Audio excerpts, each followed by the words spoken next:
Hello and welcome back to Shelf Center. This is Bryce, and you know what? It's time to start some stuff. I'm going to start it right now. I'm taking a nod from Matt's Fantasy Book Reviews.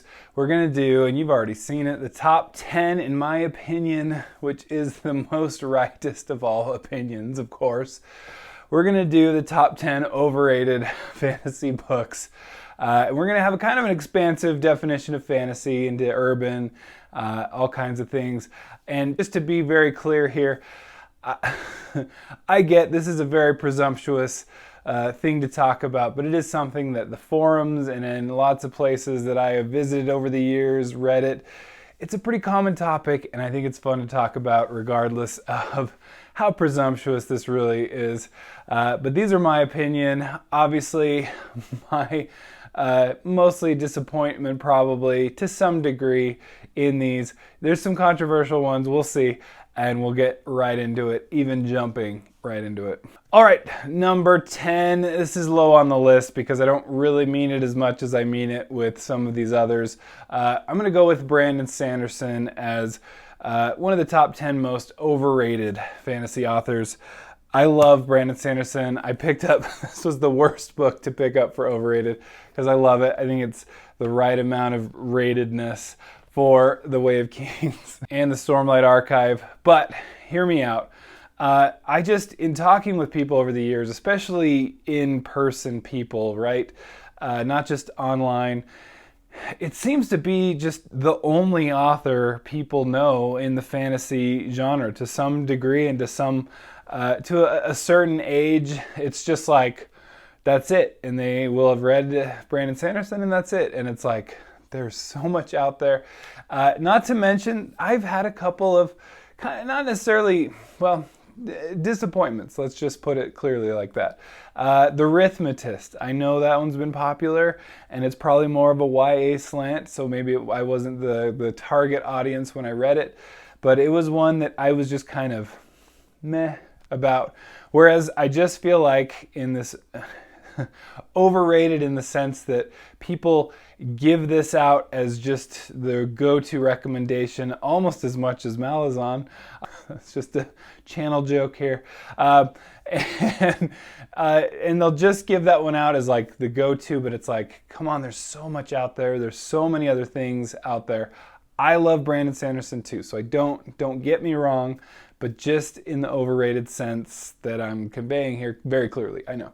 Number 9, this is one I read pretty recently, and this might again be the problem, as I was just talking about with certain Brandon Sanderson books, but his Dark Materials by Philip Pullman, that series starts with the Golden Compass. Now the Golden Compass I enjoyed quite a bit. I think I even liked the Subtle Knife a little bit more. And then you have the Amber Spyglass, and it is just interesting, weird, kind of nuts. It's one of those that I remember I had family members that were very keyed up on it and loved it very much. But for me, I think maybe just the hype was too much or whatever it may be. I just was not a huge fan. I did not love it. And again, maybe it is kind of more of the YA type of book series. And I wasn't maybe the target audience, but I just felt like it was a bit overblown because it was fine. It was fine, but overrated, overly recommended. That's what we're going for here. All right, number 8, keeping to this theme. And the theme is books Bryce read way too late in life, but still felt like he needed to read, so he did, and then was disappointed. That's a whole thing, right? Aragon, I read the first one, and I know it's like he was like 15 when he wrote it, and it's like hugely popular. It's still writing a whole lot of stuff, and I know just huge fan base. It seems like there's another series maybe coming about, and I'm like, maybe we've beaten that one a little bit too, that dead horse into the ground here. I don't know, maybe I'm wrong. The movie just didn't do so well, never saw it. But I did read Aragon, but it was only in the last couple years, and I am in my late 30s, so we'll let you put that together. Again, not the target audience, but again, just, it was kind of like, as they say, Star Wars in Fantasyland, or Star Wars with dragons, something like that. That's pretty much what it is, right? Now we're getting to some really hot takes. This is one. There's a couple reasons behind this, so you got to hear me out here. But I'm going with, I have a couple versions of Game of Thrones. This is the version I actually read, the very old school $3.99 version. This is the newer one because I'm always lending these out. So that, I mean, that'll say I love the series. So don't get me wrong. I love George R. R. Martin. I love some of his science fiction works, and his short stories are some of my all-time favorites. Song of Ice and Fire was high on my list. First reason, though, behind my, just listing A Song of Ice and Fire as overrated is that it doesn't have an ending, right? It doesn't have an ending. We've been waiting for 2 books, and for tens of years, if we really are looking at it, it's decades since the series started. I get they're big and they're long, but the plans were clearly to have this done while the show was going. The show lasted, how many seasons? 8 seasons, 8 years. Still no further than really when we started. I think Dance with Dragons came out about the time of the show starting. And here we are. So that's the first thing, because seeing an unfinished series at the very top of a list of people's favorite fantasy, or just conglomerates of all kinds of fantasy lists, because that's usually what I'm frustrated with. People can individually clearly have their own tastes, but it's when like a Goodreads list has this and a certain other unfinished series at the top that we'll get to, that I get extremely frustrated, because it's like, we don't even really know the ending. And we only have so many books in it. So that is the first. The second, number 2, not even having to do with the show. Whatever, the show was what it was. It's a little frustrating that we didn't get a good ending to the show. It might be because of the showrunners. It might be because there was no source material to go off of. So there's a lot of blame to spread around with the show. But this one, if you have seen my channel or been a follower for a bit, you've seen my hatred, as I stated in my video for this book. I know House of the Dragon, everybody's loving it. Not taken away from that. I also admitted in that video that I think House of the Dragon has everything and every reason to be successful despite this. But this is just a history book. I like to read my fantasy with lots of show and very little tell, which I'm not against some tell, but this is purely tell, as in a history book. This then happened, then this, then this, then this. And it's told from a Meister, and that's it. I mean, so the frustration for me is just, it doesn't all knock it out of the park. It's overhyped. That's all we're saying. We're not saying I don't love it, okay? I love it, fine. All right, number 6, I'm gonna trash a beloved kind of entryway into fantasy, and that's gonna be David Eddings' Malloreon. All right, I have fond memories for the Belgariad, less fond for the Malloreon, and this is the reason behind this. It's purely because it's the same story exactly told with just a couple different characters. That's all it is. It's the same story. It's just same. You've already read it in the Belgariad. There you go. Spoiler alert, but I think I've saved you some time. And late spoiler alert, sorry. Eddings has a good place in my heart with the Belgariad, but again, this was just more of the same. And I remember just being like, this was early in my fantasy journeys, and I already had a TBR that was building up quite a bit. And I was already excited to jump into, I think it was the Magician series, Feist. I had Hobb on my list. I had more Melanie Ron on my list at the time. So I'm already building this up. I think I had Jonathan Strange and Mr. Norrell. I had all these things that were just on my list already at the time as starting out. And if that was my list then my list is like, I don't even know if I can count all the books on my list. I tried to through Goodreads, but I'm not even sure I have it all. And so for this to it just felt like a huge waste of my time when I got to the end, and it was just like, you for real? Like, sadly, it took me that long to figure it out. And a little bit of a completionist. I was still in my always finish stage, you know. This might have been kind of the catalyst for learning that it's just best to have a DNF policy in general. All right, number 5, and this actually may disagree with Patrick. I feel bad because I did watch his video.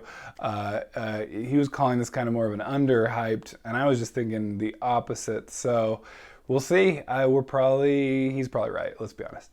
It's Patrick. He's the best. But anyway, Codex Alera by Jim Butcher, starting with the Furies of Calderon. This was a series that I do feel like, just because it's Butcher, he's got the Dresden series. I love the Dresden Files so much. I'm caught up in the main series. I still have some short stories to catch up on, but the main series I'm caught up on, and it's so good. I love Dresden. Codex Alera was like sold as like, oh, what if we take 2 random things that are stupid and Butcher could make it into a good story. And it was like Pokemon and the Lost Roman Legions, and it's like kind of some elements of Pokemon, but not really. And I guess definitely the Lost Legion. I'll be honest, I enjoyed the first 3, and the last 3 I just finished to have finished. I was so bored by the end of those. I just did not love them by the end. It was just finishing, and it was like fine, but it was very middle of the road, nothing to write home about. I'm excited still. Like there's the Aeronauts Windless. There's plenty of good Butcher stuff. I love him as an author. He is one of my favorites still. But Codex Alera, just simply overrated for me. I already alluded to this one earlier, but I could not leave this out. It's the Name of the Wind. You already knew. So number 4, Name of the Wind. Probably should be higher. It could be higher. I did love it. I did enjoy this book. But I held off on the second book going, I gotta get a complete series, and there's already been some slowdowns and some delays in getting the second book out at the time. So I was waiting, and then now it's been, again, many, many years. Don't have a conclusion, and I have a massive TBR to finish. This one, I think purely at this point, again, it's that this list, like this book would make it on like the top 100 best fantasy book series of the decade or of the last 100 years or of ever, of all time. And it would make it in the top like 5 or 3 over and over again. And even at the time when I was like, I loved the first book, but you're just like, don't we kind of need, before we can like make this hugely unequivocal statement about a series, shouldn't we kind of have like a little bit more? So even at book 1, this was making it into like the heights of lists because it was so popular. So now to just still to this day, I don't even recommend it to not have an ending. I don't recommend it to anyone anymore because of the fact that I'm just like, I don't want to curse you. I don't want to have you tortured just like me. I'm not a sadist here. I will once we get an ending, I'm sure. But until that day comes, I am not recommending the series anymore. And that's probably the biggest reason this makes my overrated fantasy book series list. All right, top 3. Top 3, we're getting down to it, down to the wire. These are just the most overrated for me. Number 3 is one, this is beloved. It's got a Netflix series that is also beloved. It's got a video game series that is also beloved. It's that they're all just hugely popular, and I understand. But the book series, I tried The Last Wish, and all I had, I promised to give it another chance. That's why I have Blood of Elves here. This is the older cover. This has been through a lot of covers too. They're really pushing these. But after reading The Last Wish, I just was not a fan. It was all disjointed, and I get it's kind of more of a collection of the stories, but it just was not a great introduction to The Witcher for me. That was my first introduction. I hadn't even played the video game or anything. And the video game's great, again, and I hear the series is amazing too, so nothing I'm not like trying to quote or to make any statements about those medias. As far as the books go, I just thought this was hugely overrated, especially now. When I read it, it was already getting a lot of play, a lot of push. A lot of it just felt like the humor didn't get translated extremely well, and in speaking another language, I do know humor is a hugely hard thing to translate. It's either you kind of get it or you don't, and it's a very hard thing, and it just felt like it just did not translate over very well in that book. But I could be wrong, you know. Again, that's why I've made a promise to at least read like the full novel version of one of these instead of the short story, to at least give it a full chance here. But at the same time, overrated, definitely high on my list. All right, number 2, this one got a huge amount of hype back in the day. I haven't heard a lot of it since, and I think that proves me right. At least that's what I'm taking it as. Complete evidence that I was right, and everyone else who hyped it 10 years ago or whatever were all wrong, and that's The Historian by Kostovo. My gosh, I don't even know why I finished the book. It was torture. It was so boring. It's like 900 pages. It's forever. And I read it back when I even had friends that were like, yeah, it's the best ever. And then I read it and I was like, wow, how are we even friends? No, that's why this is a very presumptuous subject here. But it was just like, this is so bad. And I think at the time, I was in the middle of law school, I want to say, or around law school, or finishing up law school, around there. So, and this will actually go into my number 1 as well. I think I had a little PTSD with advanced degrees and advanced education. And The Historian is very much about like getting into the nitty gritty of like involving professors and studying, and I was just like, this is like the last thing that's entertaining to me in the history of the world, after I've just been studying for the last 7-8 years, whatever it was, hardcore, you know. So that was it was rough, and it just wasn't nearly what everyone was saying. And again, I think history has proven me right. I'm a historian. Ha. All right, finally, number 1, and this is actually one of my top Goodreads reviews because I was a jerk about it, and I try not to do reviews like this on Goodreads. I'm not one of those like, if I just hate on all the books, then I'm going to get all the likes, which sadly, Healthy Mount will go that route. But this is a discovery of witches, Deborah Harkness. Oh, I couldn't even finish this. I finished The Historian by some miraculous chance, and to this day I'm like, why did I do that? But a discovery of witches, I think I learned my lesson at that point, and I didn't even finish it. It was the moment, it's very early on, so this isn't really spoilers, but the moment when like the vampires and the mystical creatures, you know, whatever you want to call them, are all doing yoga together, I was just like, nope, I can't do it. I like put it down. I could not even do it anymore. And again, it's a lot of this is my own issues that I brought to the table. This is also very academic and a little too much into there, and I was at the time against that. I generally need my reading time to be free from things that keep me up at night, such as studying or work or anything like that. I want to be transported to a different world, not the same exact world that has me thinking about all the garbage that I have to deal with. That's my top 10 overrated fantasy book series with one kind of an author thrown in there.